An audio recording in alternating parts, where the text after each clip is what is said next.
Good morning. Today we will be discussing the topic of vital pulp therapy.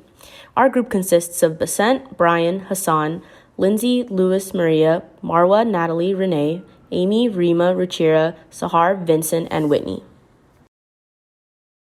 What is vital pulp therapy? Restorative dental procedure that aims to treat teeth with compromised dental pulp without the full removal or excavation of all healthy pulp tissue.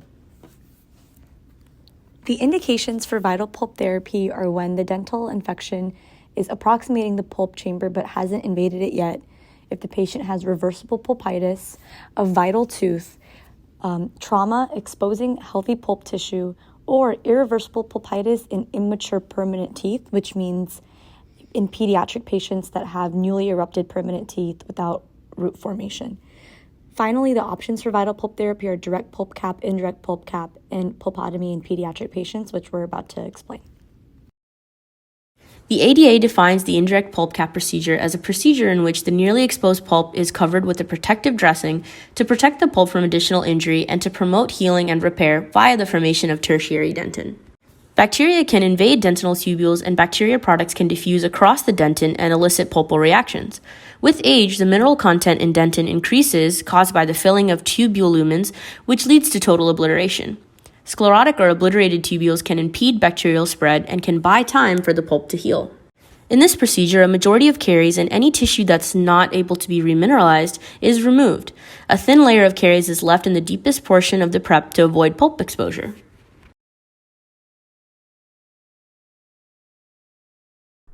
Direct pulp capping is defined as a treatment of an exposed vital pulp with a dental material to facilitate the formation of reparative dentin and maintenance of vital pulp. The procedure can be broken down into 3 steps. First is removing any affected dentin, following by placing a biocompatible material such as calcium hydroxide or MTA. A temporary filling material is then used to fill the rest of the preparation. Advantages of vital pulp therapy are that it enables the preservation of the pulp tissue. However, the risk of failure means that root canal treatment may be needed. Overall, the efficacy of direct pulp capping is relatively high. A 2011 systematic review looked at the success rate of the procedure in permanent teeth with cariously exposed pulp. The study found that from 6 months to a year, the success rate ranged from 87.5% to 95.4%. However, from those that were greater than 3 years, the success rate dipped to 72.9%. Next, we'll be talking about the pulpotomy.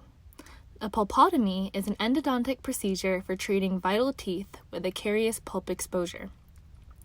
A pulpotomy is indicated for a primary tooth with extensive caries, but without evidence of radicular pathology when caries removal results in a carious or mechanical pulp exposure.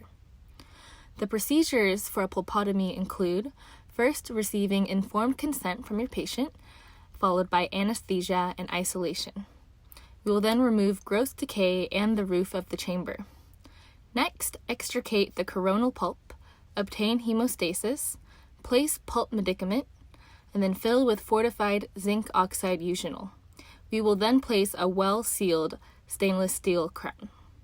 The advantages of a pulpotomy include a high overall success rate. The disadvantages include after effects of medicaments, which are common. Alright, so now let's evaluate the cost effectiveness of vital pulp therapy. Direct pulp cap is a more cost effective treatment in patients who are younger and where the exposure site is on the occlusal surface. However, in patients who are older than 50 years of age or in patients where the exposure site is on the proximal surfaces of their teeth, root canal treatment is actually more cost effective. In primary teeth, the Hall technique was the most cost-effective approach to retain vital teeth. However, pulpotomies were more effective for molars that were at risk for future complications. So in conclusion, you should always consider the patient's situation, their needs, expectations, and finances when going forward with treatment. A systematic review showed that there was no clinical significance between vital pulp therapy and root canal therapy. However, vital pulp therapy may present a more cost-effective option for the patient, but it is more limited to select situations such as a minor pulp exposure, the ability to leave a thin layer of carious dentin, and obtaining the proper environment for pulpotomy, such as hemostasis. There are always advantages and disadvantages to dental procedures. A major advantage of vital pulp therapy is preserving the tooth's natural tooth structure and minimizing invasive procedures such as root canal. A major disadvantage is failure to control caries disease, the risk of the material toxicity in the mouth, and the eventual need for a root canal. There is newer evidence that partial or full pulpotomies on permanent teeth show a high effectiveness in treating symptomatic or asymptomatic pulpitis. Now we know the overall goal of any endodontic treatment is to remove infection and inflammation, therefore it's reasonable to think vital pulp therapy is an effective option. However, it's more difficult to know in vital pulp therapy when all the disease has been removed. So you may leave a situation where you need a root canal in the end.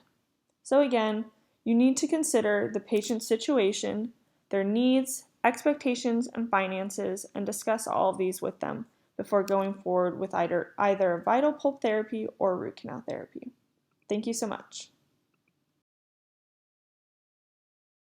These vital pulp treatments aim to relieve pain and maintain the health of the pulp. Vital pulp treatment includes techniques to treat teeth after traumatic accidents, as well as deep decay, often when there is pain or sensitivity present.